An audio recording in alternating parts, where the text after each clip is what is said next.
So what are we calling it? We are calling it Resurrexi because Resurrexi is the first word of the introit for the solemn Mass for Easter Day. Basically what you've got is the menu of the solemn Mass for Easter Day. It's well worth remembering that plain song is song with text. It's not something separate from music. It's real music, yeah, and should be treated like real music with a human element. There's a connection between the plain song style that we have at St Mary's and the one that I'm trying to build here, which is based more on what I would call an urban tradition than a monastic tradition. So it's quite full-blooded and 21st century plain song, rather than trying to think what we think the monks did. Every monastery would have had its own performing style. So I'm pretty sure that by the time you got to Central Europe, some of those more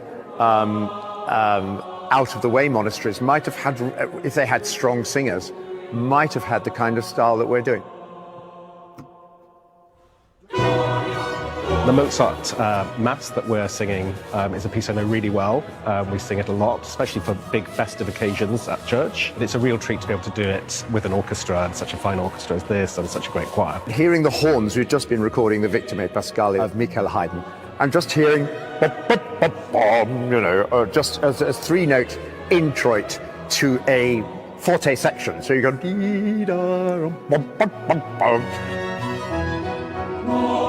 it just makes you feel happy.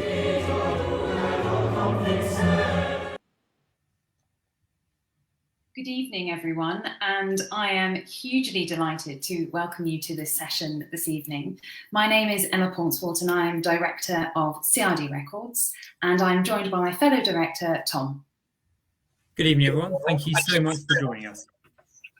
Really looking forward to a fun-packed hour, music-filled hour, of course, with a very illustrious guest whom I will introduce in a moment. For those of you who are new to CRD, a really quick introduction to who we are and what we do. We are a UK-based, independent, family-owned record label who has had the huge pleasure to work with world-renowned artists since our foundation in 1973. So that's nearly 50 years, and hopefully we'll be going for another 50.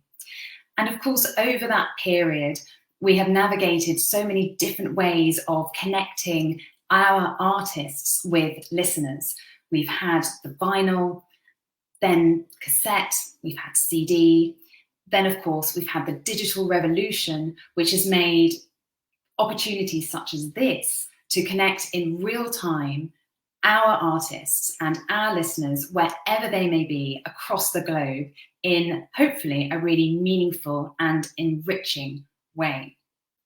So in that vein, it is my huge pleasure to introduce tonight someone whom you've just seen already in conversation with Tom, and that is Paul Brough, who is joining us very suitably from Oxford, with maybe a recognisable building in the background.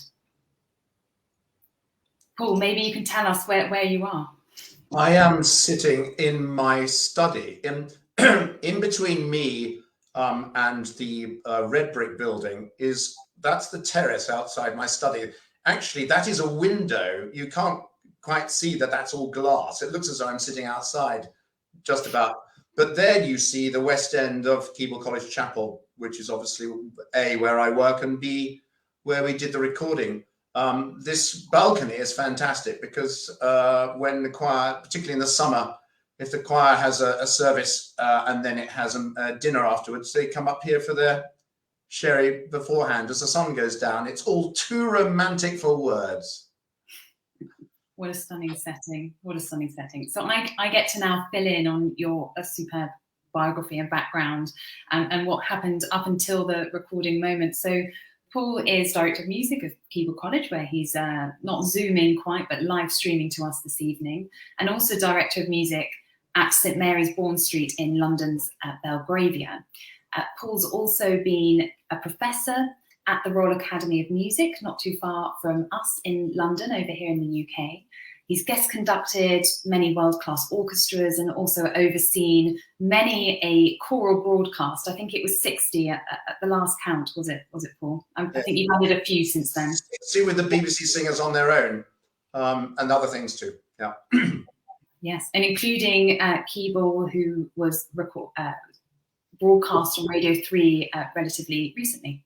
Well, we're lucky enough to be on the BBC Choral Evensong roster, I suppose you would call it, along with our other collegiate friends. And we've had the normal yearly amount is 2, and we've done our 2 this year, and we were reasonably pleased with them. Yeah. Superb, and so you should be.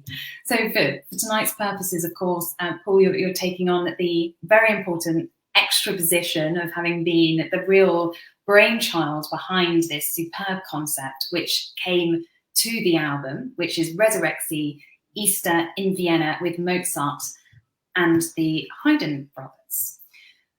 A little bit of housekeeping before we dive into the album and start to unpack the music, the concept, the program.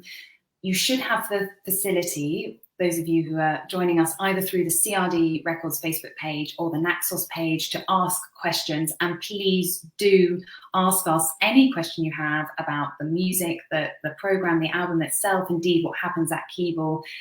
As we said, it's a real boon to have technology to be able to connect everyone together. So we'd love to make the most of this synchronous opportunity. And dare I say, grill Paul a little bit and make him earn whatever beverage he might go to after this hour. And I think that's all housekeeping from me from now. I'm really enjoying being here this evening, having this opportunity. Paul, thank you so much again for joining us. We've got colleagues behind the scenes who are making this happen. My turn to duck out. I'm going to hand over to Tom, who's going to get us going. Great. Thank you very much, Emma. So, Paul, we've got the college behind you. Give us some context. So, like, we're very lucky. We've got people from, all different countries joining us. Give us some context. What is Keeble College? How does it fit in? What you see behind you is it's pretty much unique in that Keeble is a Victorian foundation. You'll associate Oxford colleges, I think, more with medieval buildings. We were founded, we're a very young college. We're only 152 years old, as opposed to 500, 600 or 700 years old. So we're still modern. And we were founded in 1870, and a number of important things happened around that time. Our college is named after John Keeble, who was a priest and a poet, a priest in the Anglican tradition. And there was a group of people who were known as the Oxford Movement, mainly 3 priests, Pusey, Keeble and Newman, who decided in the mid-19th century, or I suppose we trace it back to John Keeble's sermon in the University Church in 1833, known as the Assize Sermon, when they were concerned that since the Reformation, the Church of England was losing touch with its Catholic roots in terms of doctrine, practice, and liturgy, and sacramental emphasis. I don't need to go on about that too much. The important bit for us is that the Victorians were also concerned, even in those days, with a thing called, which we now identify as access. So not only did they want to found a Victorian college after John Keeble, but they also wanted to make the university accessible to, as it was in those days, can't help this is a fact, as it was to young men, to come from modest backgrounds. It was still relatively unusual at that stage in the 19th century to come from a modest background. So we blazed the trail 152 years ago for what is now fashionably known as access, and trying to get people into the university from a position where perhaps they wouldn't have that natural springboard. And that's really, and that's great. And I guess the choir is all the students of the college today. Well, our choir is, if you like, the various demographics of our choir We're about 2/3 Keble people and 1/3 other members of the university. We're about 2/3 undergraduates and 1/3 graduates. So we have a mixture of people from the university in the choir. And indeed, in fact, one member of our choir is an ordinary volunteer just from outside who likes to come and sing with us. So we are actually open to all, although fundamentally the most regular way of getting into our choir is as an undergraduate member of the university and then obtaining a choral scholarship with us. Yeah. And that's great. And then, and of course, we've got the Instruments of Time and Truth, which are Oxford-based outfit. Well, one of the great things about the burgeoning period instrument movement is that, of course, it employs many, many more people than it did 30, 40 years ago. And it means that quite a lot of the people that play in the very well-known international bands such as the English Concert, the Academy of Ancient Music. I'll go on because I won't go on with names. If I leave someone out, I'll get into trouble. So, but quite a few of those people who tend to rehearse and perform in London. Quite a few of those people actually live in Oxford. And Judith Evans, who is their bass player and basically their director, said, why don't we have these people that live in Oxford making an Oxford-based period instrument orchestra? So Oxford now has its own period instrument orchestra, which of course serves the amazing choirs we've got here. I mean, Keble Choir isn't the only amazing choir in Oxford. It's only one of them. Well, we won't talk about the others for tonight. Okay. And then lastly, because I just want to quickly mention our 4 wonderful soloists. Just very quickly, do you want to just say a couple of words about the links you have with them, and then we'll dive into the substance? Well, Emily Dickens, our soprano, of course, it will be very familiar to people from videos of Voces 8 when she was a member of that. Voces 8, of course, is their popularity worldwide is huge. Rebecca Jones, burgeoning mezzo, now undertaking some important operatic roles. She sings in my choir at St Mary's Bald Street, as does our bass, Graham Kirk, baritone, I should say, and he sings for me on Sundays. And then Philippe Durant, our tenor, was a voice I particularly wanted for the project because there are 2 moments which is perfectly suited to his particular. Now the posh word is fach. He's what you would call a lirico leggero tenor, becoming a full lyrico tenor, and just on that cusp of real dramatic vocal maturity, if you like. Yeah. Well, that's a perfect segue. Well, thank you for that introduction. So with that, with the backdrop of Keble behind you and the segue of the background, let's talk about the project. So I remember sitting on that balcony a couple of years ago. It was a lovely day. Where did it tell us about the thoughts, the concept? Well, the wonderful thing is that my memory of that day and me telling you what I thought we were going to do. We're doing exactly what I told you we were going to do. You've never, ever stood in my way, and you bought the whole thing from the beginning.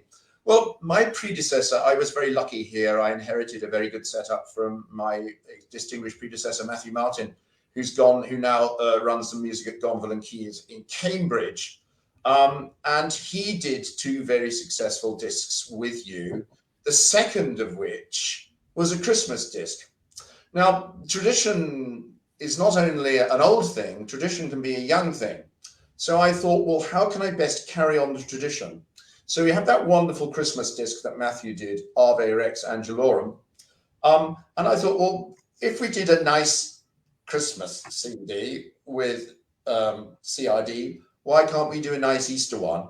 And, why don't we do one with the kind of repertoire that I am passionate about? So it all kind of fell into place. Solemn Mass for Easter Day, as with the menu that you might have got in the Stephansdom or in the chapel of the Cardinal Archbishop, Prince Archbishop of Salzburg. a Mozart Mass, music by the two Haydns, the Plain Song. It's to me, it's irresistible. It's a kind of 60 minutes of music that makes me happy. Absolutely. So how did you put the repertoire together then? Well, the Sparmesse of Mozart is one that I'm fond of all these great classical masses. But the Sparmesse is relatively little done in comparison to the Coronation Mass or the Spatzenmesse or the Ordo Solo Messe or the Missa Solemnis in C. But it's a favorite one of mine, particularly the Gloria, which it rocks. I mean, it's amazingly economical, and it's rhythmic in a way that really appeals to me, and it builds in a way that is also quite incredible. The thing that I'm most passionate about in this music is that, all right, you have a set piece of music, it might last 2.5, 3, 4 minutes. It might all be at a basic stylistic tempo, an allegro moderato or an allegro maestoso or an allegro vivace or something like that. But within that, the emotion builds and builds and builds, rather like it does in a great pop song when you come round to the chorus again and again and again, and people get more and more involved in it. And I find it incredibly human. I find it incredibly modern, actually. And I was there, and it was relatively sort of in the middle of lockdown or between lockdowns, should I say? It was obviously all strictly above board, and it was amazing because we had all been holed up for so long. Did it sound like you thought it was going to sound, having heard it on the other end, or did that evolve as the weekend went on? Well, that's a lovely question, and I'm going to answer it absolutely honestly. Did it sound as I thought it would? Yes, because I've been lucky enough now at the massive age that I am to have worked with choirs for 45 years, and to have worked with orchestras for 40 of those 45 years. And after a while, you do get an idea of what you're going to hear. But the genius, as far as this is concerned, is whilst the sound of the oboes, the sound of the drums, the sound of the choir is what I want to hear. How is that going to work in our chapel with the microphone? And that's, as far as I'm concerned, as far as this recording is concerned, that is a further triumph. Absolutely. And in terms of like the sort of did you have to narrow down the amount of pieces did you have a long list, and where did you start? I wanted to do Sparmesse, so that was a given. I wanted to do 8 Te Deum. I'm passionate about Haydn. I make absolutely no secret about the fact that Haydn is my favorite composer, and I really want to meet him. Michael Haydn? No, Joseph Haydn. Michael Haydn's up there, but Joseph Haydn, the famous Haydn, as opposed to the not so famous Haydn. Unless you're in Austria. Unless you're in church music circles in Vienna. Now, if you're in Vienna and you're talking earnestly about church music, they regard Joseph and Michael Haydn as equal contenders. And if you're talking about a piece of music or them, you have to be specific about which one you're talking about. Quite right. And tell us a little bit about, lastly, sort of your interpretation of the liturgy, the order of the tracks, etc. I point this out in the notes at the beginning of the CD, but I'm a person who is passionate about good music and good liturgy, and one of the things I'm passionate about in that is that good music and good liturgy doesn't have to equal a long service. On the contrary, you can have a fantastic service in under an hour, containing a lot of good stuff, in which people feel fully participatory, even if they're not doing a lot of singing themselves. And that it all has to do with pace. It all has to do with the unfolding of the meaning of the words. It all has to do with the sensitivity of the pacing of the individual movements, whether spoken or sung. So The chance to if you go to solemn mass for Easter Day, in most places, it will last an hour and 25 minutes. It doesn't have to. I mean, my church, St. Mary's, we managed to do everything in an hour on Sunday. We do this. We do the full mass session. We do the full plain song. We have an excellent sermon from our vicar, and everybody feels that they've had a good time. And by 12 o'clock, we're out. We're holding our drinks. It's marvelous. I mean, that's exactly. I mean, that's great news. If masses don't need to ask people out. Come back to church. Exactly. And so, I mean, Keble, is it a liturgical choir? I mean, indeed. In fact, my Sundays now consist of a big mass in my church at St. Mary's in the morning, and then I get on the Oxford Tube in the afternoon, and then I come and do a big mass here in the evening, because one of our the things that we're required to do by statute, because of the religious element of our foundation, is to provide a big mass on a Sunday, which we do in the evenings, because of course evenings are more friendly times for undergraduates. Undergraduates don't really do mornings unless they're in lectures with their eyelids propped up with matches. Exactly. So last question before we dig into the repertoire a little bit more is Resurrexi. Why did we decide on that? Well, in fact, there's a story behind this. I wanted to start the disc with the plain song Resurrexi, because that is what the Solemn Mass for Easter Day actually starts with. And I'd like to go on record as saying this, but I was so pleased with the Regina Caeli of Mozart. I thought, well, that's got to open the disc. Now, the Regina Caeli is normally sung at the end of the Mass for the day on Easter Day. But if you were to be singing the Mass for the day on Easter Day at midday, which is perfectly possible, because the liturgical practice is to have the Mass of the dawn and the vigil readings and all of that at the dawn, then the monks, or indeed the religious community together, would sing lauds, which we would now call matins. And then the Mass of the day would be in the middle of the day. So it's eminently possible, since the Regina Caeli is normally sung, said or sung in Eastertide at midday or at 6 o'clock in the evening, both. You could have the Mass at 12 and begin with the Regina Caeli. So I want everybody to imagine that they're going to Mass in Vienna or in Salzburg at midday on Easter Day. And that Paul is a great segue into let's hear a bit of it. So I'm actually gonna dip out. I'm gonna pass you back to Emma, and then we're gonna dive into the repertoire and actually hear some of it. Okay. Thank you so much, Tom, and thank you, Paul. I get the huge pleasure of actually unpacking some of the repertoire. But before we start quizzing you, Paul, as Tom says, let's hear some of the choir in action. And very excitingly, we have a snippet to whet everyone's appetites of a video that will premiere on Sunday, on Easter Sunday, of the choir in action during our recording session. Doesn't feel so long ago, but back in October. So we'll now await and listen to the wonderful choir.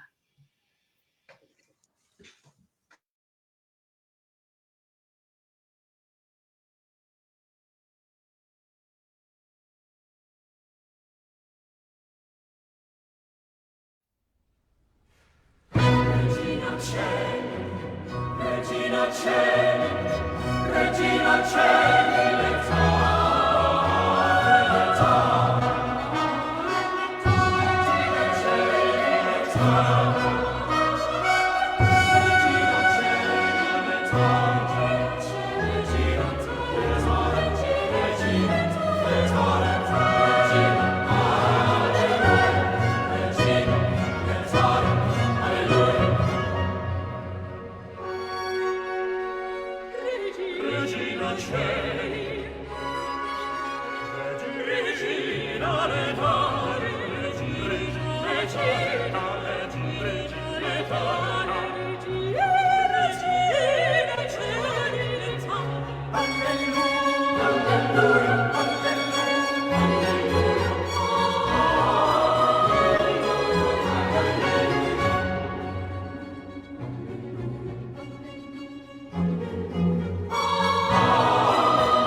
Oh, I could listen to that on repeat, and indeed I have done.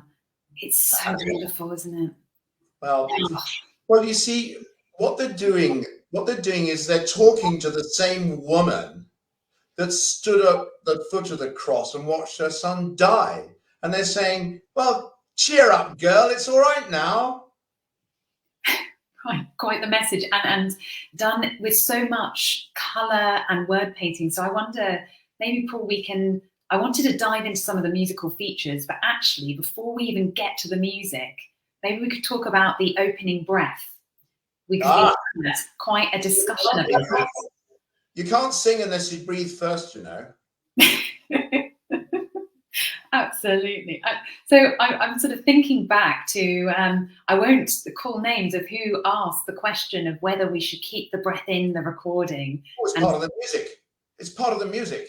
Yeah. Exactly. And I better put my hand up and say that I was asking that question. But now when you hear it, it's that anticipation, isn't it? And as you say, having it as that opening track. Do you mind if I talk about the breath? Please do. Because any good singing teacher will tell you that when you sing, you breathe in and then you breathe out. You don't breathe in and hold your breath and breathe out. So you don't go, you go, Regina, do you see? So it's important to hear the human connection between the breath coming in and going out, because you never ever stop. You're either breathing in and breathing out. You're never holding breath out or in, if you see what I mean. Yeah. Right. That's a really, really good reminder. And talking about the singing demands, because I think it's really easy to listen to that recording, either the audio or see the video and think, oh, this is easy repertoire. This is easy going. But of course, yeah, I know. It's funny because I was talking to a colleague about this the other day. He said, yeah, easy recording, apart from the coloratura, apart from the fast notes, in the mass, you only got to go Kyrie eleison, Kyrie eleison. It's easy. Well, it ain't. No, I mean, if none of it's going to be stylish, and not if it's going to communicate the text. It's far from that. It's a bit like doing simple Christmas carols. Little tiny harmonizations of "Away in a Manger, Ding Dong Merry on High," which again I think we like to do here. It's about actually searching within the simple notes for what has real meaning: color, words, dynamics. Proper phrasing, proper connection with the human element. So much choral music now is about getting it right. Oh, we've got it right, so it's ready. Well, actually getting it right is about 15% of it, frankly. Right. And how did you decide to set the scene with that very human connection? So we've got the breath. Then for me, I sort of almost sit on the edge of my seat each time, especially when I watch the choir. What for you? How did you choose the dynamic setting, or the articulation, or the rolling of the R, or these elements? Well, this music, for people who are keen on music and liturgy, often is an area that they don't want to go to. And the reason why they don't want to go to it is because it requires an emotional involvement that sometimes isn't necessarily associated with liturgy. So you'll find that people want to do, they want to do spiky 20th century music because that's about the challenge of getting it right. And it's kind of, it's a challenge, to get all the notes and to make it sound exciting because it sounds difficult. Or they'll want to sing the plain song or polyphony or the rest of it. But here, in the Enlightenment, you've got theatre and home meets church, all in the household. So again, for example, if you look at the music we just heard, the translation, quia meruisti portare, sicut dixit, resurrexit, sicut dixit, as he promised to you, he has arisen. And they, rather like in an opera where three soloists will each repeat the same information, but it'll turn in different ways. So you'll get it in the major, dee dum da da da dee dee, or a dee da da da da dee dee, because there's also another way of hearing these words that's slightly different. So what we're seeing here is like two or three people on a stage telling somebody else a piece of news, like you will get it in Meistersinger or The Marriage of Figaro. The Countess in The Marriage of Figaro is on the stage. She's absolutely miserable, but then somebody from her husband's family comes and says, "Oh, cheer up, this has happened." And then the other people say, "Well, I've heard it's happened, but I heard it like this, not like that." So it's all about human. It's all about human interaction. And when we're in church, we tend to either do human interaction upwards. Whether you're a believer or not, I'm not. I am a believer, but I'm not. I'm here to talk to everybody. It's about love, and it's about trust and mistrust and misunderstanding and making things good and all the things that we don't necessarily associate with church services. It's about getting together for a meal and enjoying it, for example.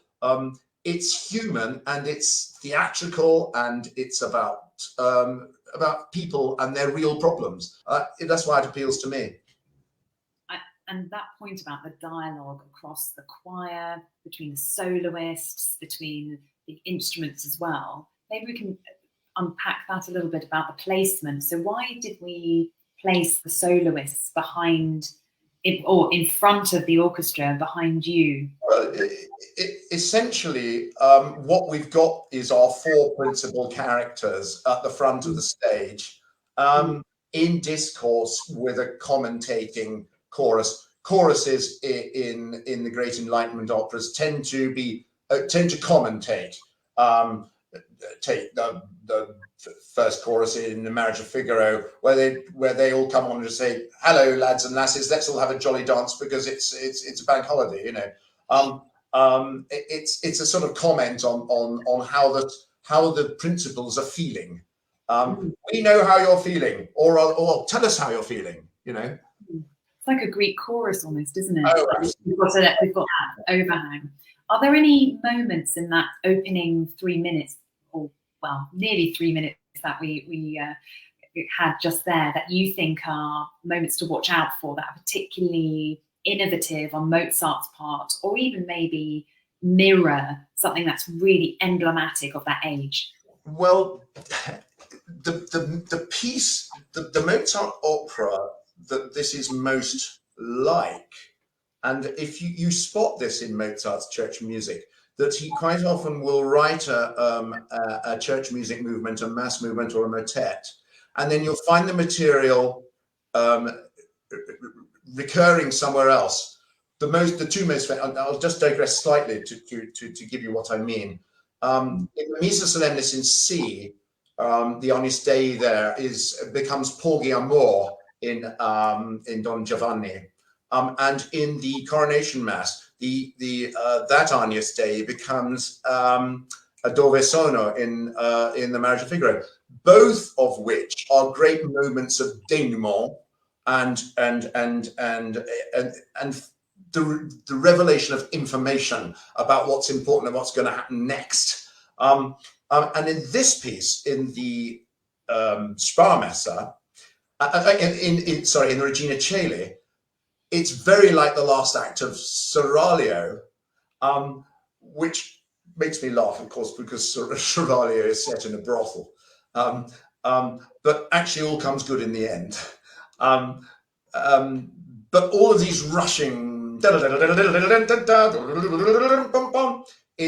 it's just like the end of Seraglio, where it's like a rush of hot blood that says everything's okay. Yeah. Superb. So maybe we can zoom out now, and I guess you've already segued so brilliantly already, Paul, thinking about this piece of music in its historical context.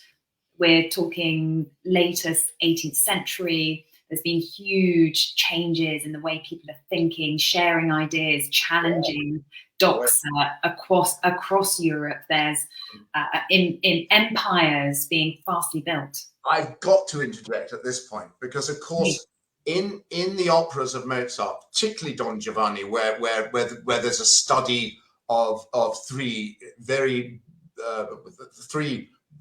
interesting women.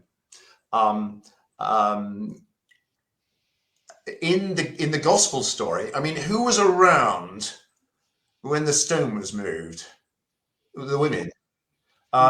Who was at the foot of the cross? You know, the women. And it all hinges around this idea that women are becoming, you know, more important now. More important. Bring it on. Yeah. That's I guess, a very forward-thinking message that's contained. It's not forward-thinking at all. It's just people just waking up to it. So. I guess so. Yeah, within the context, yes. It feels sad to think about noticing other people as forward-thinking. I think you're quite right. You're quite right. Well, I'm actually regarded as an old fossil these days. Not at all. No, not at all. In fact, every time I watch that video, I notice the twinkle in Emily's eye, because what we don't capture in the take is some of your gestures, Paul, which do get captured elsewhere. Yes. Look, there's two sides to this. All right, the music completely absorbs me, and I love the music. But when you're making a recording and you're on take 149 of something and you're trying to make it better, you'll do anything if necessary. I did say to them, if necessary, I will take my clothes off to make this better. We didn't quite reach that stage, but it got very close, as you can see in one or two of the snippets. Wow, it was superb to watch, and I realised that I managed to sneak in, and I managed to be there for this take. I think we've given Regina Celli its fair airtime. Of course, it's just the opening track of an hour's worth of rich music, including Plain Song, which is delivered so superbly by Graham and the choir. So at this point, I think it's time to hear a little bit of this Plain Song and then come back and do our tete-a-tete again on it. Okay. Superb.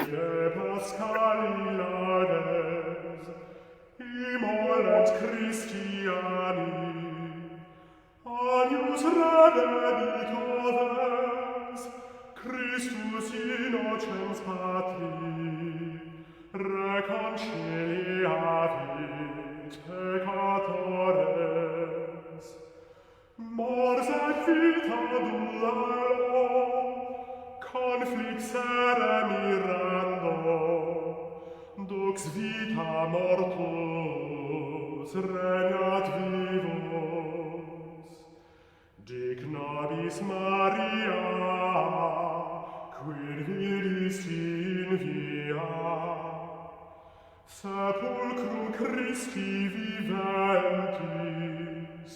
et gloriam vidi resurgentis. Angelicos testes, sudarium et vestes, surrexit Christus spes mea, precedet suos in Galilea.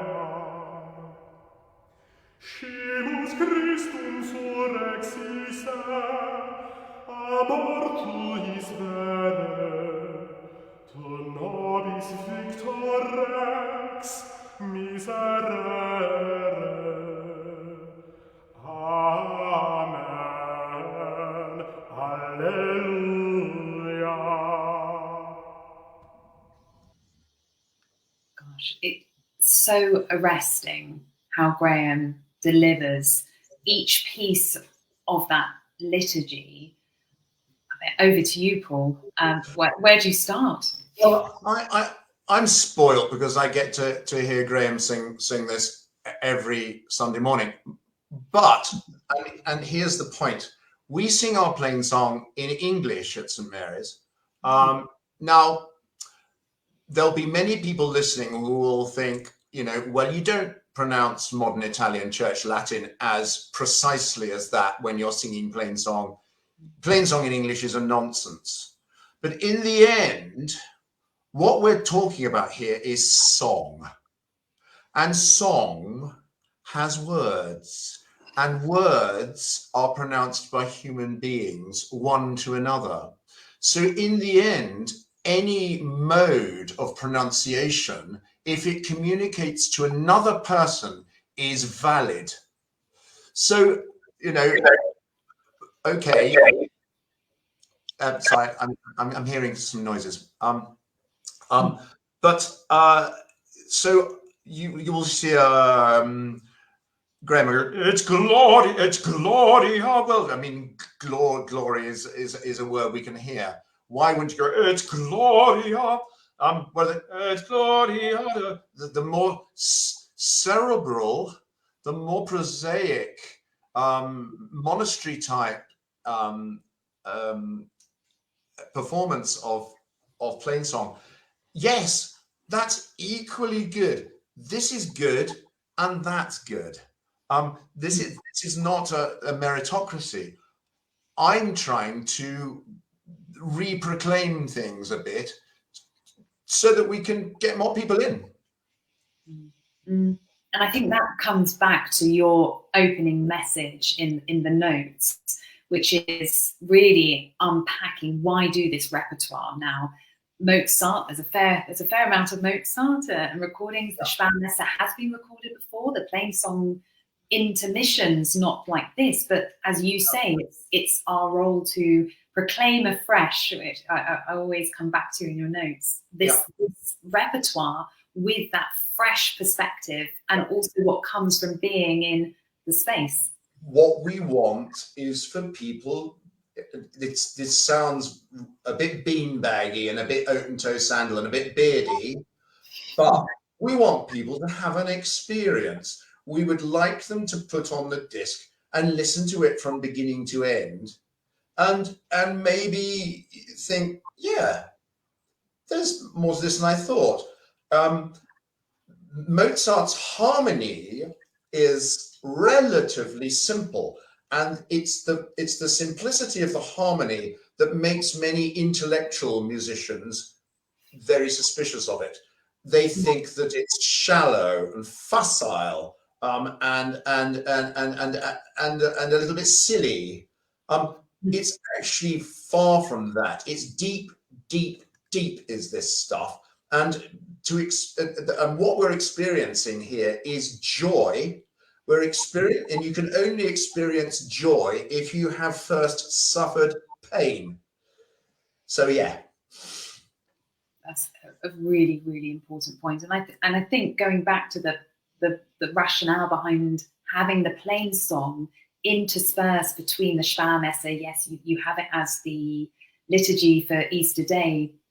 For me, when I listen to the album from beginning to end, I'm taken on a journey through these, not only the sound worlds, but the textual messaging that comes through so richly. And I know, Paul, I don't need to preach to the converted, or indeed, but the plain song, the power of that one line, and for me, that Victor Me Pascali Laudes, the chant, the melody through it is so lulling, so consolatory in lots of ways.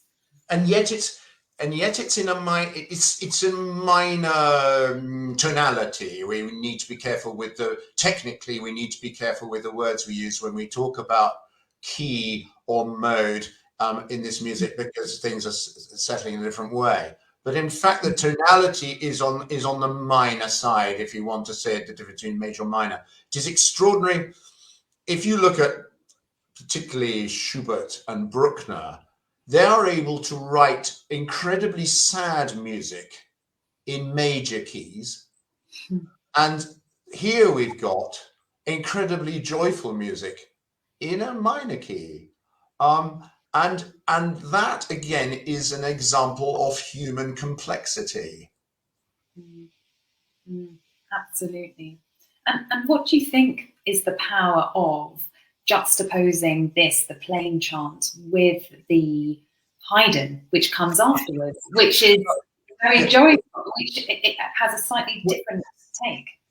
Well, it's actually, I'm going to sing it. I'm going to sing it because you get why I like this. So he goes, Victime Pascali laudes. So it ends. I'm going to do the segue, so you get it. Amen. Alleluia. Victime Pascali laudes. And you're thinking, how could this have come from the same text? Now, again, I'm going to refer to many of my professional colleagues who find that they say, "Oh, I'm not going anywhere near that music. That's just plain camp and silly." It's not. It's deep. It's deep. And indeed, that track, the Victime Pascali Laudes, the Haydn, was one that we released earlier as a single, and it seems to have really resonated with listeners, because I think, as you say, it's so joyful, and it hits you, doesn't it, after the plain chant? Again, to use modern parlance, I like the idea of the Haydn brothers sitting together. In fact, if I ever get to meet Joseph Haydn, I want to have breakfast with him, because I should think breakfast with Joseph Haydn would be had at 10 in the morning, with probably kedgeree, chops, a glass of beer, and some jolly good conversation. Breakfast with Bach would be at 6 in the morning with a glass of water and some oats, I should think, and a bad temper. But I can imagine the Haydn brothers sitting together saying, "Yeah, we do joy." And on that note, we should open up to everyone who's kindly joined us to see if there's any questions. I think people have been hovering behind the wings, but certainly, I mean, again, no partiality in this at all, of course, but every time I run through from track one to the end, you can't but come away smiling. Thomas has joined us back on the big stage. So we've got a couple of pre-submitted questions. You'll be pleased to know, Paul. The first one, and you need to you've got to answer honestly, which of course you always would do. But if you could change anything, what would it be, and why? On the recording? Yes. Well, not necessarily the whole project. Not just. I don't mean like individual tracks. Would you do anything differently? I think, to be honest, we decided that we would have the Epistle Sonata. I might have done one of the more florid Epistle Sonatas, rather than the relatively plain one that we did do, because some of them are amazingly florid. And of course, one of the reasons why you have these epistle sonatas where they come between the epistle and the gospel and the mass is because the ceremonial for processing the gospel book, putting on incense, and all the rest of it was so relatively elaborate. You needed something to cover it. I mean, everything's for a purpose, you see. And again, we're used now to a lot of concertizing in liturgy, where people sit and listen to the music. It isn't necessarily about you sitting and listening to the music. The music is being offered up, and you're part of that offering. And so there's always something meaningful going on at the same time as something else. For example, in the as I point out in the notes, the Benedictus movement is long in these masses, because the actual consecration prayer of the Eucharistic elements, the bread and the wine, takes place at the same time, which is the reason why we have a bell. When people go to church and they hear the bell go, ding, they think, well, I know what's going on. I don't need that. Well, if there's music going on, so you go Benedictus, and then ding, you'd know that bit's happened. Great, isn't it? Fantastic stuff. Absolutely. The other one that we were pre-submitted is maybe I don't know if we've might have already covered this already, but what's your favourite track and why? My favourite track is the Te Deum. The reason why, not just because it's the only piece on the disc that's by my favourite composer, but also because this particular piece of Haydn, there are two Te Dei in C. Number 2, which is what I call, which is one that goes Te Deum laudamus. It's like a gospel choir. This is this first of them, which is not many people ever recorded. And I looked at it and I thought, why the hell hasn't this been recorded very much? Why is the other one? The other one's, I don't know why. This one's amazing. And as I say earlier, if you listen carefully, particularly to the In Te Domine Speravi, the last fugue, it builds and builds and builds. And then, like all of these great composers, he knows exactly where to change 2 or 3 notes in the harmony to make the theme change in a way that regroups you and takes you to the end. As I say, it's all about building. It's all about emotional range, this. It's all about drama and pace and emotional range. Great. And the last one, actually, which is for me, is, with every, I'm sort of a great believer in constantly learning, no matter what field you're in. What have you personally learned from this project that you'll take away? What have I personally learned?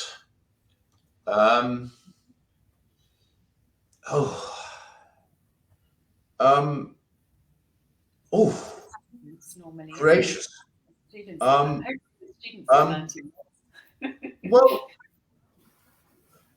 Well, I've learned that you can teach people, that you can teach people to become more openly, emotionally involved in this music. There's no loss of face in getting emotionally worked up about this stuff. And had a lot of people, particularly young people, when they hear this music, oh, I'm not going there. No, that's not for me. And then this lot, they sang it, and they sang it, and they sang it. They thought, this rocks. This is the real deal. And after a while, you realise that you actually have to be quite a mature person to get this music. Great. That was a tough one. Sorry, I should have given you full warning of that. Yeah. Hey, answer. Yeah. The sun is setting nicely on the chapel now. I think that probably brings us towards the end, doesn't it, Emma? It does. And gosh, doesn't time fly when you're banging on about things you like? And that's the joy. I thought your response might be, Paul, not to do a live stream with you, what you've learned. That hopefully we haven't put you off this thing. I was terrified out of my wits. Anything, and it's not a secret around here. Anything to do with technology completely terrifies me. I'm gonna interrupt, Paul, because we've got another question which you will love, and I'm going to read this out. I am currently sitting in a marvelous bar, and I'm wondering, in Paul's esteemed opinion, which drink might pair best with his new album. Listening to music with a drink in hand is a must in my book. And he thanks us very kindly for the live stream. So that is clearly the best question we've had. Well, my favourite summer drink is a Spritz Veneziana. Now, it should be very firmly understood that a Spritz Veneziana is the following. It is Campari and Prosecco in equal measures, no soda, which is the work of the devil, soda, terrible stuff. It's Campari and Prosecco in equal measures, 4 blocks of ice and a slice of orange, and that's a Spritz Veneziana. Not to be confused with an Aperol Spritz, which is also very dodgy. A Spritz Veneziana would be nice. So equal measures, Campari and Prosecco. That's perfect. And Daniel, you'll be very pleased to know that we've this has been recorded. So if you didn't catch all that, you can play this back later to make sure you get it absolutely right. Superb. I was going to ask Thomas, what drink would you pair with the album? I feel we've been grilling Paul. I'm not going to be able to follow Paul's. Mine will be very boring. Well, this is what happens. We get to ask all the questions and not turn them on ourselves. Paul, thank you so much. I mean, it's been a huge joy to work on the project, and as you introduced at the beginning, we've had the privilege to work on 2 other projects with the choir. Ceremonial Oxford back in 2017, really excavating more of that 18th century repertoire with William Hayes, who's of course got a strong Oxford connection. And nobody knew the word COVID in those days. Can you imagine a world where nobody knew, where that wasn't in anybody's repertoire or vocabulary? Right. The world's turned upside down, and indeed did so just as we released Ave Rex Angelorum, which was, I guess, part 1 when Matthew Martin was at keyboard. And of course, the choir year isn't over. There's more activity. The choir, since October, have been working very hard with you in the Early Music Festival, which was absolutely superb. I can say I was there on one of the edge of the pews, and will, I am sure, go on from strength to strength. Yeah. And of course, they are there to be listened to and heard in person in the chapel, which is indeed how you end your notes. Well, that's right. We're here. I mean, these recordings, it's all very well, but we want to give you a flavor of what we actually do here. Come and have the experience. Drop us an email through the college website, and we will welcome you.